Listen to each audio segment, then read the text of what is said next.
우리 고등부는 큐티하는 공동체입니다.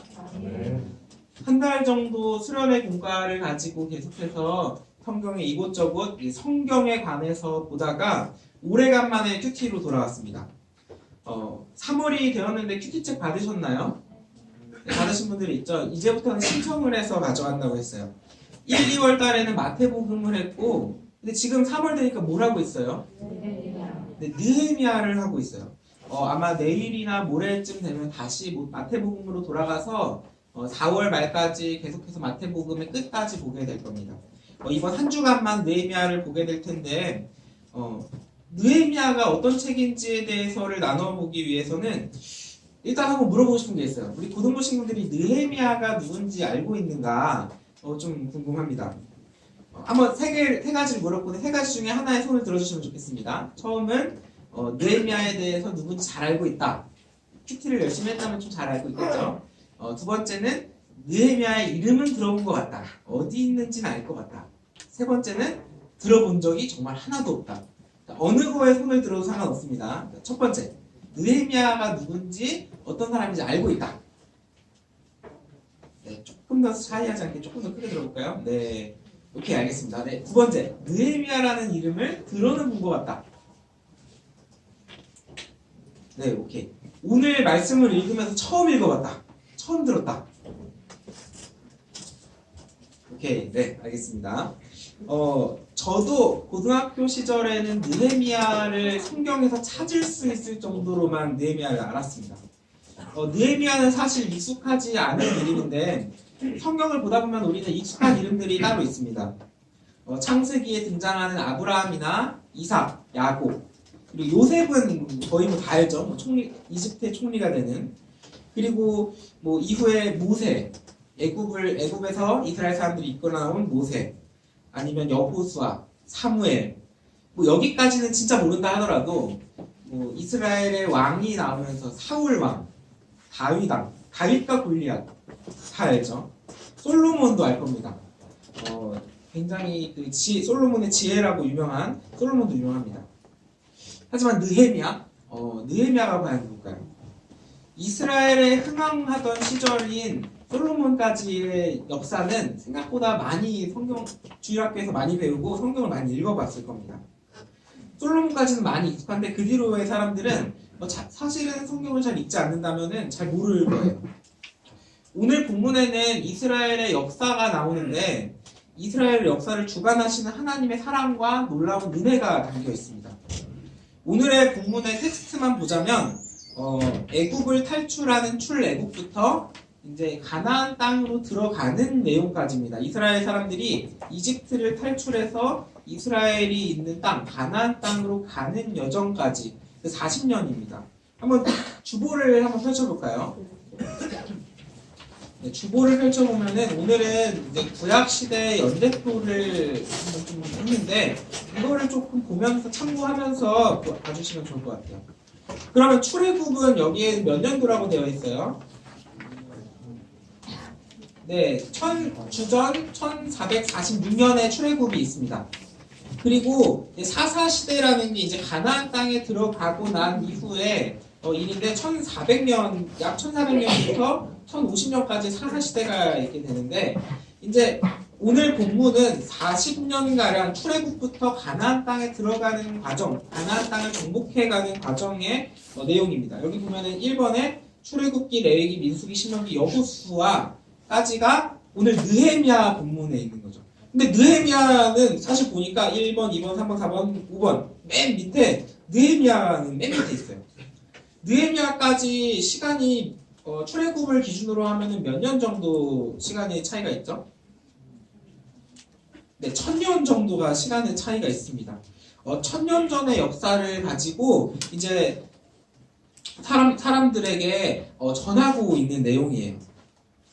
일단은 한번 우리에게 익숙한 이름에서부터 느헤미야까지를 찾아가 보는 과정을 한번 가져보려고 합니다. 이스라엘의 역사를 이 구약시대 연대표를 보면서 한번 볼 겁니다. 일단 창세기에 이스라엘은 하나님의 선택받은 민족으로부터 시작이 됩니다. 시작은 아브라함부터 시작이 돼요. 아브라함은 믿음을 통해서 아브라함은 하나님께 축복과 구원을 받고 하나님께 땅과 자손에 대한 약속을 받습니다. 이때 땅은 가나안 땅을 이야기합니다.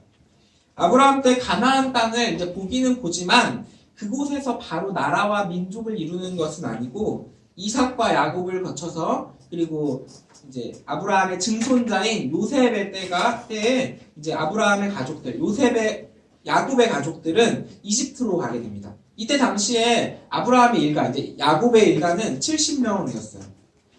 근데 300년 동안 출애굽을 하기 전까지 300년 동안 이집트에 있게 되는데 70명이었던 가족들은 300년 만에 60만 명으로 증가를 합니다. 족장시대에서 그냥 큰 일가를 이루었던 것에서 그냥 넘어서서 이제는 이스라엘이라는 이름 아래 60만 명의 민족이 된 거예요. 그냥 큰 일가가 아니라 민족이 되었어요. 이집트에서 노예 생활을 하는 고난이 있었지만 하나님의 은혜는 이스라엘을 민족을 이루고 이집트 안에서 하나의 공동체로 유지할 수 있도록 집결해서 모여있을 수 있도록 만들어 주었습니다.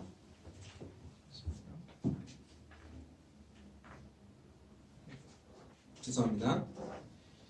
그리고 이제 오늘 본문이 나오는 출애굽부터가 오늘 본문에 나오게 됩니다. 한번 오늘 본문을 읽어보려고 하는데 오늘 본문을 따라가면서 이스라엘의 역사가 어떻게 굴러가는지를 함께 봅시다. 느헤미야 9장 9절부터 22절까지입니다. 느헤미야 9장 9절부터 22절까지입니다. 성경을 찾아주시면 제일 좋습니다. 제 성경에는 738페이지, 구약 738쪽에 있습니다. 느헤미야 9장 9절부터 22절까지인데 15절까지 한번 먼저 읽어보려고 할게요. 자, 함께 읽겠습니다. 9절부터 15절까지입니다. 시작. 주께서 우리 조상들이 애굽에서 고난받는 것을 감찰하시며 홍해에서 그들의 부르짖음을 들으시고 이적과 기사를 베푸사 바로와 그의 모든 신하와 그의 나라 온 백성을 치셨사오니 이는 그들이 우리의 조상들에게 교만하게 행함을 하셨습니다. 주께서 오늘과 같이 명예를 얻으셨나이다. 또 주께서 우리 조상들 앞에서 바다를 갈라지게 하사 그들이 바다 가운데를 육지같이 통과하게 하시고 쫓아오는 자들을 돌을 큰 물에 던짐같이 깊은 물에 던지시고 낮에는 구름 기둥으로 인도하시고 밤에는 불 기둥으로 그들이 행할 길을 그들에게 비추셨사오며 또 시내산에 강림하시고 하늘에서부터 그들과 말씀하사 정직한 규례와 진정한 율법과 선한 율례와 계명을 그들에게 주시고 거룩한 안식일을 그들에게 알리시며 주의 종 모세를 통하여 계명과 율례와 율법을 그들에게 명령하시고 그들의 굶주림 때문에 그들에게 양식을 주시며 그들의 목마름 때문에 그들에게 반석에서 물을 내시고 또 주께서 옛적에 손을 들어 맹세하시고 주겠다고 하신 땅을 들어가서 차지하라 말씀하셨사오나 하나님은 모세를 통해서 이집트에서 노예 생활을 하고 있던 이스라엘 사람들을 건져내셨습니다. 10가지 재앙을 보이면서 이집트에서 하나님의 능력을 이집트 사람들과 이스라엘 사람들 모두에게 보여주셨고 그리고 홍해 바다를 가르시며 이스라엘 백성을 먼저 건너가게 하시고 따라오는 이집트 군대를 홍해 바다에 수장시키셨습니다. 광야에서는 밤에는 불기둥, 낮에는 구름기둥으로 인도하셨고 하나님의 언약을 주셨습니다. 그리고 먹을 것 없는 사막 한가운데서 60만 명이 만나와 물을 먹을 수 있었습니다. 하지만 사람들은 반역을 하게 됩니다. 16절부터 18절까지를 사람들의 반역하는 이야기를 한번 읽어봅시다. 여러분들이 한번 읽어주시면 좋겠습니다. 16절부터 18절입니다. 시작. 그들과 우리 조상들이 교만하고 옳고 하여 주의 명령을 듣지 아니하고 거역하며 주께서 그들 가운데서 행하신 기사를 기억하지 아니하고 목을 굳게 하며 퇴역하여 스스로 한 우두머리를 세우고 종되었던 땅으로 돌아가고자 하나이다. 그러나 주께서는 용서하시는 하나님이시라. 은혜로우시며 긍휼히 여기시며 영원히 거하시며 인자와 풍부하심으로 그들을 버리지 아니하시나이다. 또 그들이 자기들을 위하여 송아지를 구워 만들고 이르기를 누구 너희를 인도하여 애굽에서 나오게 하시니라 하여 하나님을 크게 부르하였사오나 가나안 땅을 바로 앞에 목전에 두고 이스라엘 민족들은 하나님을 믿지 못하고 신뢰하지 못하고 불순종하였습니다. 하나님을 믿지 못했습니다. 하지만 그곳에서 하나님은 이스라엘 백성들을 버리지 않으셨습니다. 가나안 땅에 들어가지 못하고 광야 사막에서 모두 죽게 내버려 두지 않았습니다. 하나님께서 벌을 주시긴 주셨는데 40년 동안 광야를 돌게 하셨습니다. 이제 한 번 더 읽겠는데 하나님께서 이스라엘 백성들을 버리지 않는 이야기입니다. 19절부터 22절까지입니다. 이번에는 함께 다시 읽겠습니다.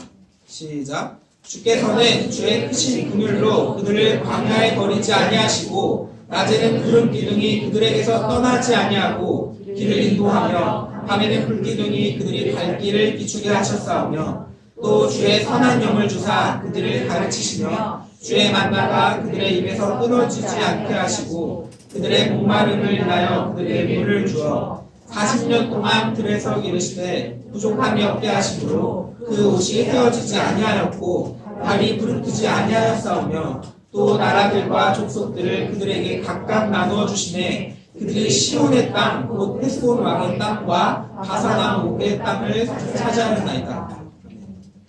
결국 출애굽으로부터 40년이 지나고 나서 출애굽에 있었던 이스라엘 백성들은 모두 죽고 여호수아와 갈렙만 제외하고 모두 광야에서 죽고 이스라엘 민족은 하나님의 은혜를 힘입어서 그 다음 자손의 때에 가나안 땅을 정복하게 됩니다. 지금 우리가 읽고 있는 구절들은 느헤미야에 있는 구절들인데 이 이야기들은 출애굽부터 여호수아까지의 이야기입니다. 출애굽기, 레위기, 민수기, 신명기, 여호수아까지의 이야기입니다. 주보를 다시 한번 볼게요. 네. 이집트를 탈출하는 출애굽부터 가나안 땅을 정복한 여호수아까지가 오늘 보는 내용이었는데 이제 1000년 전의 이야기라고 했습니다. 1000년 동안은 가나안 땅에서 있는 이스라엘 백성들의 이야기가 이루어지는데 사사기를 보시면 왕이 아직 없는 시대입니다. 사사시대가 있고 400년가량이 있죠. 350년가량. 그리고 사무엘상하, 열왕기상하, 역대상하, 왕정시대가 있습니다. 한 500년 조금 안 돼서 왕정시대가 있는데 이제 그 중에서 사울, 다윗, 솔로몬 그 다음 왕 때부터 이제 남유다와 북이스라엘로 갈라지게 되고 북이스라엘은 여기 주전 722년에 멸망을 하게 되고 그 남유다는 조금 더 역사가 길어서 586년에 멸망을 하게 됩니다. 이때 바벨론 제국이 패권을 장악하던 시대였는데 바벨론 제국으로 사람들이 많이 끌려가게 됩니다. 바벨론 제국으로 끌려가는 이야기는 이제 우리가 작년에 열왕기 하와 예레미야 애가 이렇게 보았는데 이 책들을 나누면서 남유다와 이스라엘의 멸망에 관해서 보았고 바벨론이 침략을 해서 사람들을 끌고 가는 이야기를 보았습니다. 세 차례에 걸쳐서 이스라엘의 수도였던 예루살렘을 이제 수탈당하고 이제 남유다는 멸망을 하게 됩니다. 이제 긴 이야기였는데 오늘 이제 드디어 느헤미야 본문으로 이제 다가왔습니다. 느헤미야서는 바로 앞에서 에스라서와 짝을 이루는데요. 제가 이게 설교문을 목요일 밤에 썼는데 어제 금요일에 이단 세미나에서 짝이라고 단어를 쓰지 말라고 쓰지 말라고는 아니고 이게 조심하라고 해가지고 이게 써놓고서도 이렇게 말해요. 그러니까 짝꿍입니다. 에스라서와 느헤미야서는 짝꿍이에요. 두 개가 같이 있습니다. 한 권으로도 보기도 하는데 에스라서는 에스라가 저자이고 느헤미야서의 저자는 느헤미야입니다. 그런데 이게 짝꿍으로 보는 이유가 놀랍게도 이 두 책의 내용이 하나의 연결을 가지고 하나의 호흡을 가지고 이야기가 흘러가는 거예요. 에스라서 같은 경우에서는 성전의 재건, 성전의 재건과 공동체의 정체성에 대한 확립이 주안점이 있다면 느헤미야서는 이제 성전이 아니라 성벽의 재건과 이스라엘의 공동체 회복에 중점을 두고 있습니다. 굉장히 평행되고 비슷한 부분들이 많아요. 에스라가 종교적인 사람이었다면 느헤미야는 정치적인 사람이었습니다. 에스라서에서 이스라엘의 종교적인 정체성과 성전을 먼저 이뤄내고 느헤미야서에서는 이스라엘의 정치적인 정체성과 이제 나라로서의 주권을 찾아가려고 하는 겁니다. 성벽을 재건한 거예요.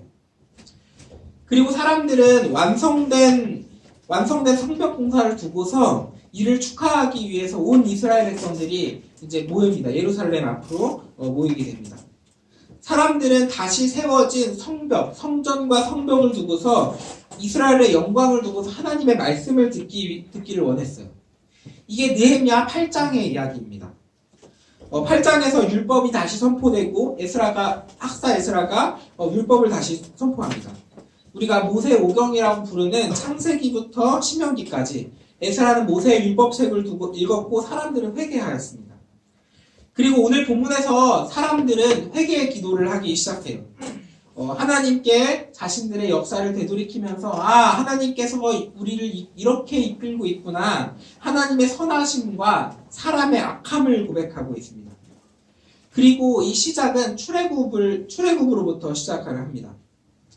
역사를 고백할 때 이스라엘의 1000년 전의 역사부터 시작을 하는 거예요.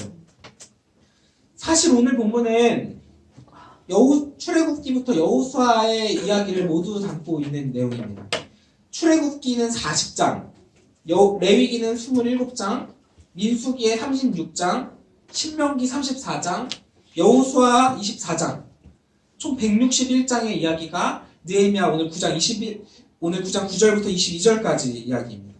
한 절로 하면 출애굽기의 1213절, 레위기의 859절, 민수기의 1288절, 신명기의 959절, 여호수아의 658절, 총 4018절입니다.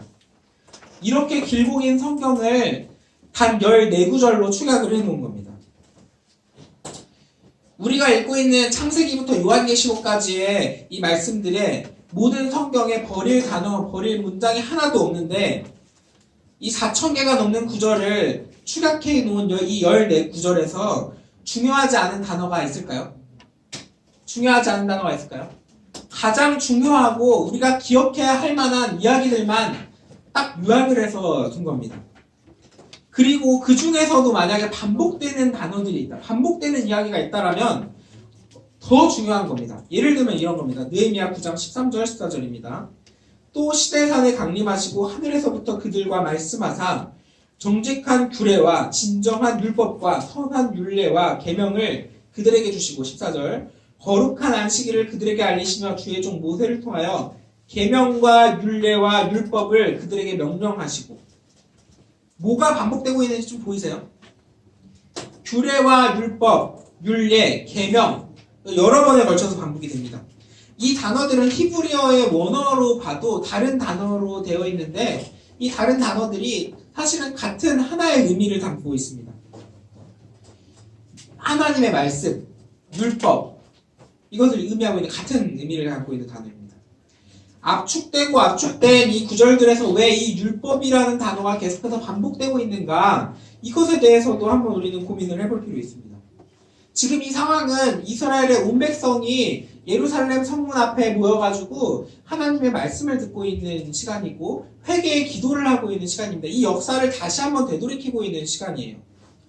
그런데 만약에 이제 아이들도 모이고 어른들도 모이고 막 남녀노소 다 모였는데 지금 우리들처럼 이렇게 듣고 있다가 이제 우리는 말씀을 눈으로 보고 있고 성경을 책으로 읽고 있는데 이때는 책으로 읽는 것이 아니라 이 말하는 사람의 소리를 귀로 듣는 겁니다. 만약에 선포하는 것을 듣고 있다가 갑자기 지금 겸일이가 하품하는 것처럼 하품하다가 한 번 놓쳤어요. 단어 하나를 놓쳤어요. 그럼 만약에 한 번만 이야기를 하면 이 단어를 다시 들을 수 있을까요? 없을까요? 없어요. 그렇기 때문에 이 중요한 단어는 여러 번 반복을 하게 됩니다. 정직한 규례와 진정한 율법과 선한 율례 이렇게 여러 번에 걸쳐서 반복해서 이야기하고 있는 이유는 이것이 중요하니까 절대 까먹지 말아야 하니까 이야기를 하고 있는 겁니다. 만약에 아이가 있는데 아이가 갑자기 어디 뛰어가서 찾으러 갔다가 한 문장을 놓쳤으면 다시 한번 또 반복이 되는 겁니다. 오늘 말씀에서 눈에 크게 들어오는 반복이 하나가 더 있는데 이제 사실은 여러 개 있는데 크게 들어오는 게 하나가 또 있습니다. 한번 또 보겠습니다. 느헤미야 9장 12절과 19절입니다. 12절과 19절입니다. 12절은 제가 읽겠습니다. 낮에는 구름기둥으로 인도하시고 밤에는 불기둥으로 그들이 행할 길을 그들에게 비추셨사오며. 19절을 여러분들이 한번 읽어주세요. 시작. 주께서는 주의 크신 긍휼로 그들을 광야에 버리지 아니하시고 낮에는 구름 기둥이 그들에게서 떠나지 아니하고 그들을 인도하며 밤에는 불 기둥이 그들에게 갈 길을 비추게 하셨사오며. 4,000구절이 넘는 성경을 통틀어서 14구절로 역사를 압축해 놓은 겁니다. 구름기둥과 불기둥에 대한 내용이 근데 2번이나 나와요. 14개의 구절에서 2구절에서나 반복이 됩니다. 왜 이렇게 반복이 될까요? 이게 중요한 겁니다. 이게 중요한 내용이에요. 이스라엘을 이끄는 구름기둥과 불기둥의 그 놀라운 능력, 그리고 24시간 언제나 하나님의 능력이 그 이끄시는 인도하심이 있다. 이스라엘의 역사에서 잊으면 안 되기 때문에 잊지 말라고 이스라엘 백성들에게 2번씩이나 이야기를 하는 겁니다. 만약에 한 번이라도 놓쳤으면, 지금 이야기를 듣지 못했으면 그 다음에 다시 이야기할 때 들으라고. 사실 오늘 본문의 구조는 지난주에 보았던 이사야서의 말씀과 비슷한 구조를 가지고 있습니다. 이사야 42장에서 우리가 지난주에 봤던 본문은 유대 사람들의 믿음 없음을 질책하는 내용인데, 이 내용의 앞뒤 문맥에서는 이스라엘의 구원에 대한 약속이 나옵니다. 구원에 대한 약속에 대한 이야기가 나옵니다. 그런데 오늘 본문도 비슷하지 않나요? 하나님께서 구름기둥과 불기둥으로 인도해 주셨지만 가나안 땅 앞에서 사람들은 불신하고 불신앙한 모습을 보입니다. 하지만 하나님의 은혜는 그렇지만 구름기둥과 불기둥을 거두지 아니하시고 항상 이스라엘 백성들을 비추셔서 인도하셔서 끝까지 인도하셔서 가나안 땅으로 인도하시는 모습입니다. 1000년 전에 이스라엘의 출애굽 여정에서 나타났던 하나님의 은혜가, 그 놀라운 은혜가 남유다가 망해가는 상황에서 지난주에 봤던 이사야의 말씀에서도 마찬가지로 그런 하나님의 은혜가 보여졌고 유사하게 보여진 겁니다. 하나님의 한결같은 모습을 보이신 겁니다. 하나님의 은혜는 우리의 불순종과 상관없이 다시 한번 우리를 깨우치게 됩니다. 그렇기 때문에 우리는 다시 하나님께 나아갈 수 있게 되는 거예요. 이제 말씀을 마치려고 하는데요. 오늘 본문을 단별 모임으로 이제 큐티를 오늘 하게 될 겁니다. 큐티를 하다 보면 아주 집약이 되어 있는 내용이에요. 오늘 본문은 사실 버릴 구절 하나도 없어요. 한 구절 한 구절이 아주 중요하고 한 구절 한 구절을 다시 한번 이야기할 수 있습니다. 이 구절들 속에서 하나님이 어떤 분인지에 대한 놀라운 모습들을 만나보실 수 있고, 그리고 이런 하나님의 그 출애굽의 역사 속에서 가나안 땅으로 인도하신 하나님의 은혜를 발견할 수 있습니다. 불순종하는 우리의 모습도 바라볼 수 있고, 불순종으로 망해가는 남유다에게 구원을 선포하시는 것도 하나님의 은혜의 모습이었습니다. 그리고 이 하나님의 놀라운 은혜는 놀랍게도 지금 이 시대에도 똑같이 동일하게 역사합니다. 2019년의 오늘에서 우리의 불신앙에도 불구하고 우리를 돕는 보혜사를 보내주시고 우리의 삶을 인도하시는 분은 하나님이십니다. 오늘 큐티를 하시면서 하나님의 놀라운 은혜를 많이 발견하시기를 바랍니다. 그리고 이 하나님이 이 시대에도 동일하게 말씀하시고 우리와 함께 하신다는 것을 믿으시기를 바랍니다. 이스라엘의 출애굽 역사 속에서 하나님의 놀라운 능력과 은혜에도 불순종하고 불신앙하는 사람들의 모습처럼 지금 이 시대에는 예수 그리스도의 놀라운 복음이 있지만 이 부활의 능력과 구원의 은혜에도 불구하고 불순종하고 불신앙하는 사람들이 넘쳐납니다. 이스라엘의 불순종과 불신앙에 망해가는 그 순간에도 구원을 약속하신 하나님께서는 자기의 백성을 버리지 않으셨고 에스라와 느헤미야를 통해서 예루살렘의 성전과 성벽을 재건하게 하셨습니다. 하나님께서는 자기의 백성을 버리지 않으셨고 자기의 백성의 신앙과 공동체를 다시 일으켜 주셨습니다. 그리고 이 은혜는 우리에게도 동일합니다. 하나님을 믿는 것이 잘 모르겠나요, 혹시? 하나님이 믿어지지 않나요? 내 삶을 돌이켜도 하나님의 능력과 은혜가 느껴지지 않으시나요? 오늘 말씀을 깊이 묵상하시기를 바랍니다. 하나님은 말씀 속에 능력을 선포하시고 이 말씀이 역사에도 나타나서 역사 속에 나타나시고 여러분들이 만약에 부모님이 교회를 다니고 계시다면 부모님에게 물어보세요. 부모님께 하나님의 놀라운 능력이 어떻게 역사하셨는지 그 역사를 나에게도 한번 알려주세요 라고 이야기를 하셨으면 좋겠습니다. 그리고 오늘 말씀을 통해서 우리의 죄를 회개하고 하나님의 은혜에 감사할 수 있는 우리들 되기를 간절히 소망합니다. 하나님의 말씀이 여러분들에게 역사해서 이 역사를 통해서 여러분들의 삶이 변화되는 이 역사를 여러분들의 자녀에게도 들려줄 수 있는 우리 청천교회 고등부가 되기를 간절히 소망합니다. 우리 이 은혜를 바라면서 우리 함께 찬양하면 좋겠습니다. 함께 찬양하시겠습니다.